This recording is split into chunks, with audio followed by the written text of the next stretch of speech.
Welcome back to the channel. My name is Ace. Today we go to LA to the Hustler Casino. I'm sure you guys have seen it online, the huge live stream. I'm not playing on it. One day I will. Today we're playing some 5-5-10 and I got into a crazy hand with pocket kings. I can't wait for you guys to see it. Without further ado, let's get right into today's video.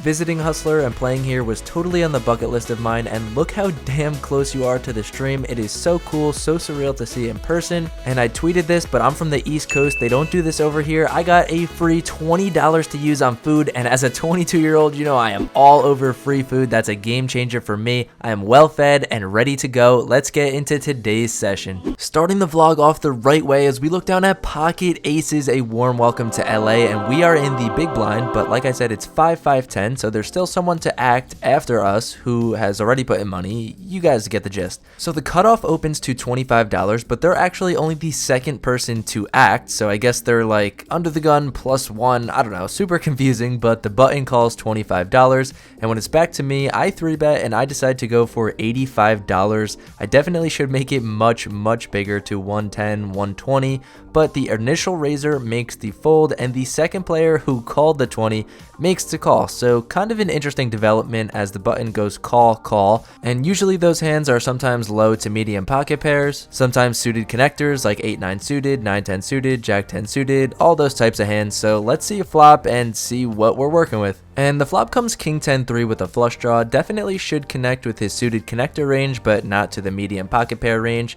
So I decided to c-bet here for $60. There's definitely plenty of hands to get value from. He could have some type of Queen-Jack, King-Jack, obviously King-10 would suck, but I c-bet for $60 and he makes the call. In hindsight, for a quick review, I do like taking a smaller size because it does let me c-bet super small like this with Ace-Queen if I'm also doing it with my made hands. I do like that the small sizing can be perceived as weakness, so he can call down lighter, maybe try to make a play and raise with absolute air. Let me know what you guys would have done here. I think around 110, 190 works much better than 60, but just being nitpicky, and let's head to a turn. So we're going to a turn which is an 8 of spades. All things considered, I think a pretty good turn card, so I definitely want to continue betting here. So of course I check. I think I definitely need to be betting here.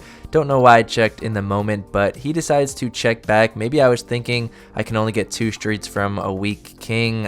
Who knows? I don't know. And we see a super interesting card as the river is a king. He'll now be beating us with all of that King-Jack crap and all that other stuff, but I think we need to go for a little bit of value now. I bet $105 and it's no surprise that he folds. I completely botched this one. We need to go for the value on the turn. I'm an idiot. At least I can learn from my mistakes. Let's head to the next hand. Now, time to get to a familiar game. Yes, we're playing the famous PLO Double Board bomb pot. We're doing it every dealer change, so every 30 minutes, everyone puts in $25 and we get a crazy hand. Even if you don't know PLO, you know this is a good hand. Double suited, double connectors, pocket 10s. I mean, we've got everything and we're headed to a flop, and oh my goodness, we have an open-ended straight draw on the bottom and a flush draw on the top. When the action checks to me, I think that this is good enough to pump a little bit of money in just in case we hit one or both of our draws. We bet out for $40 and get called by 3 players. So, I mean, I kind of expected that when we didn't bet pot. We just bet $40 into a pot of about 175, so we're gonna need some help on the turn. Who knows if our flush draw is live, what any of these players have, but let's just see the turns. And oh my goodness, gin and gin. On the top board we hit a flush, and on the second board we hit the nut straight. So I mean, right away, a warm welcome to LA. I can't ask for anything better. They check it to me. I decide to bet for $110. Just like last hand, maybe we could bet a little bit more here. Not too polished in multi-way PLO double board bomb pods, but it might have worked out for us as only shed 1 player as 2 players make the call. Do LA players fold? Am I just gonna get paid? spade, who knows, which is a little bit weird. They still could have some better straight draws, a better flush, set on the flush board, who really knows. So I'm looking for some clean rivers, and that's half what we get. The top board pairs the board, which is just disgusting, not what we wanted to see, and the bottom board is good, so we still have the absolute nuts on the bottom board. But what is concerning is now the small blind decides to just lead out for $500. I was not expecting that, and I'm even more not expecting it when the second player goes into the tank. And I'm like, this is disgusting. If he calls, I might have to fold because I could get quartered and lose more money if I put in $500. It's a lot to think about, but after he folds, I decide to flick in the call. And both boards. I played the top. Yeah, we chop. I was gonna scoop you till the river. And as you guys hear him, he said he's playing the top and shows pocket king, so we were actually going to scoop him until the river. We might have gotten some more value if it didn't pair.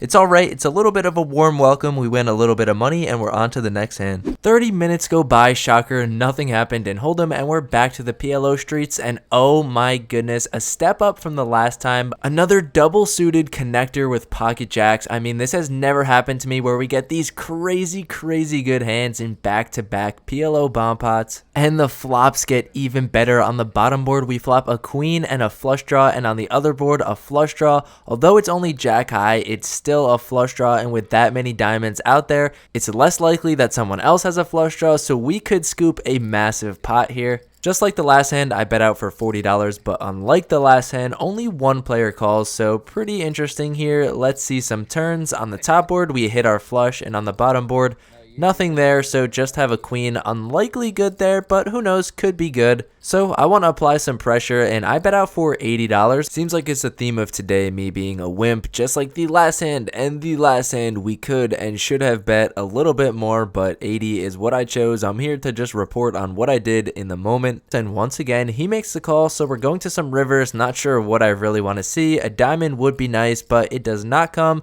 and the top board does not pair, so our flush should be good there considering he didn't raise. And when it's my turn to bet, I think now we're probably chopping, so I want to push him off of that chop. I bet out for $230. He thinks for a long time. His food gets delivered during it. He thinks. I'm not quite sure what an eternal tank means here, but eventually he decides to put in the call. I show my cards, and he flips over the low end of the straight on both boards. A super tough call. I don't even know how he made it, but once again, a chop. Who doesn't love a chop? So things are going smooth so far, up about $400. Let me know what you guys think about these chips. I kind of like them. Alright, for the next hand, I have ace queen offsuit in the under the gun straddle, and the small blind limps completes to $10, and now the big blind raises to $50. So obviously sometimes with ace queen offsuit we could put in the call, but I want to put on the pressure here. So I decided to 3-bet to $185. The small blind folds, but the initial raiser makes the call, and ace queen has treated me pretty well over the course of the vlog. So we're going heads up to a board here, looking for something good, and it comes king 7, which is pretty interesting. Obviously pretty effed if he has a king, but when he checks to me,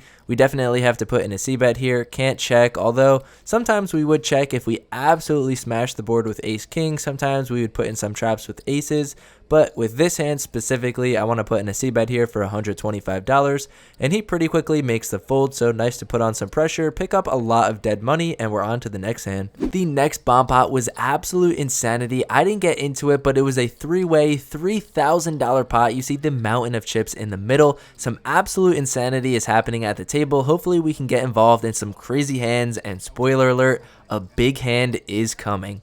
Alright, this hand is super interesting. I want you guys to really pay attention. I'm super proud of how I played this one. We look down at king queen offsuit on the button. There is one limp for $10, and I decide to open to $40. It gets back to the big blind, who seemed a bit uninterested in the hand, and then looks at his cards, decides what to do, and decides to 3-bet me to $105. It's a little bit more than a min 3-bet, and I'm not really sure what type of hands he's going to have here, but I decide to flick in the call. I'm in position. I do feel like I have a very good feel of the table, and when I feel like I'm a little bit better, or at least can hang in there with the other opponents, I'll get in there a bit looser and try to outplay them. I don't know if anybody shares the same stance as me. If I'm at a super tough table with a lot of nits, I'll tighten up, but this table's been playing super loose, super fun, so like I said, I'm in position, I'll get in there, and we go heads up to a flop of Jack Jack 8. It's not the best board for me, but he decides to check it over to me. He could have a lot of ace queen, ace king, low to medium pocket pairs that he's playing like this, such as 7s, 8s, 9s. He could even have pocket 10s, and he's not really checking to fold, but more to pot control here. So I decided to bet out now for $60, and I kind of thought in my mind here,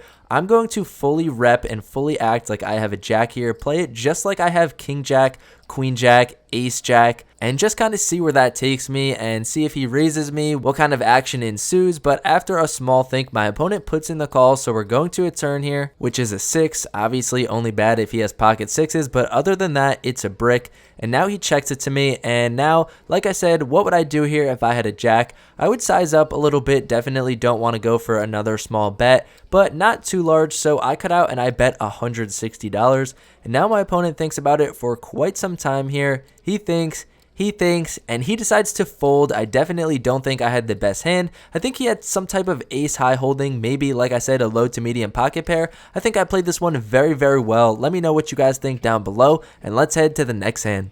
And after this hand, things went a little cold. I got in there with some suited connectors, some suited unconnectors, getting a little restless. Like I said, I flew all the way out here trying to get in a couple hours of a session before I have to get back to the hotel and go to bed. We even pick up pocket aces and a PLO double board bomb pot, but flop nothing. But do not worry, because this hand with pocket kings is absolute insanity. The hand of the night, the hand that you guys have been waiting for. Let's get right into it. And I start to put out some chips out there before I even get to show you that I have pocket kings. So let's get into the action. The low jack opens to $40 and we 3-bet to $130. Like I've kept saying time and time again, could go bigger, but this opponent was super loose. He was getting in there with a lot of hands, so I didn't want to fold him out of anything. I want him to call. 130 I think is a good size. He makes the call, and we're going to a super dynamic board where we flop top set, but it is a bit worrisome. Ace jack and jack 9 both make a straight. There's so many pair and straight draws out there, but there is no flush draw out there, which is great. He checks it over to me, and just like I did earlier when I should have bet, I actually decided to check here, and I actually don't mind the check for a few reasons. When we have top set, we're blocking all of the top pair holdings, so it's really unlikely that he's got ace king. He could have a lot of 2-pair, he could have a lot of, like I said, pair and straight draws, pair and gutters, and he's loose, so I don't think he's gonna fold, but we do want to give him a little bit of rope if he has something like 8-9 suited, 9-10 suited, and he'll turn a flush draw as well. So I don't necessarily hate the check. It's also a bit of pot control if he did just flop that straight, but we can't be worried about monsters under the bed, and we're going to a turn, which is a 6, and does bring in one of those flush draws. If he has something like 7-8 suited, 8-9 suited, he'll have a flush draw and a gutter now, and like I said, here's the rope I gave him. He just bets out for $200. And a lot of the times when people use these whole sizings, they don't really get some extra chips. It's a bluff most of the time. And I initially wanted to say I don't think there's much value in raising, but I think that's totally wrong. I think there's all the value in the world to raising right now because, like I said, he just called a 3-bet. He opened and called a 3-bet. I think he's going to have a ton of 2-pair, pair and flush draws, pair and gutters, all these hands that we want to get value from now and also deny that equity. Not that I think that this opponent is going to fold, but I think now is where we get all of the value. And if we do boat up on the river where he'll also have a boat, we could get so much value. But nonetheless, like I've done all day today, I make the wrong decision and just flick in the call. I mean, it's not the worst. Like I said, this opponent's loose. If he does have 2-pair, I think we're going to get all the money in anyway because he'll lead out on the river and I'll raise. And my line will look super weird to just check the flop, call the turn, and then now I'm raising the river. Who knows? Nonetheless, I put in the call. I'm hoping that no one-liner straight gets in there, no backdoor flush gets there. So we're headed to a river, which is not the best, but not the worst. Like I said, he can still have those straights out there, but the flush draw did not come in, and there's no one-liner to a straight. So all in all, it's a decent river. Could be some better ones, but could be some worse ones. And now he continues again for $200. I don't think that this is a super strong hand. I think he's going to start betting the straights on the flop. I think he would size up now definitely on the river with a straight. Maybe he's going to have some two pair. Can we even get some value from some two pair? But I put those nitty thoughts away. I mean, come on, we have top set. This is a loose opponent. We came all the way out here to California. We have to put in a raise. And then if he jams over the top, I will literally vomit all over the table and we will have to fold. But we need to go for the value. I don't want to go massive. There's no need to go massive. So I 3x it. I raised to $600. And thankfully we, one, fade the snap call because he could do that with a lower straight. And two, now we're hoping my opponent does not go into the tank and just jam, which it doesn't look like he's going to do. We really are looking for a tank call. That means that we definitely are good. That's the option that we are rooting for. And after a little while, my opponent puts in the call. When I show the pocket kings, he shows king queen for top two. He only had about $400 left, so it's not that much that we missed out on, but oh my goodness, what an end to the session this is shaping up to be. We just completely coolered my opponent. Like I said, sucks we didn't get the other 400, but we got a lot of value. Didn't play it the best, but I hope you guys enjoyed the analysis. And as you guys see at the top right, it's 11:30, which means to me it's about 2:30 a.m. since I'm from Jersey. I have my meetup game tomorrow. If you haven't seen those vlogs, check out my last two. I need to go home, get some sleep. We book a $1,300 win. Hopefully you guys enjoyed. Peace out. Have a great day. I'll catch y'all next week.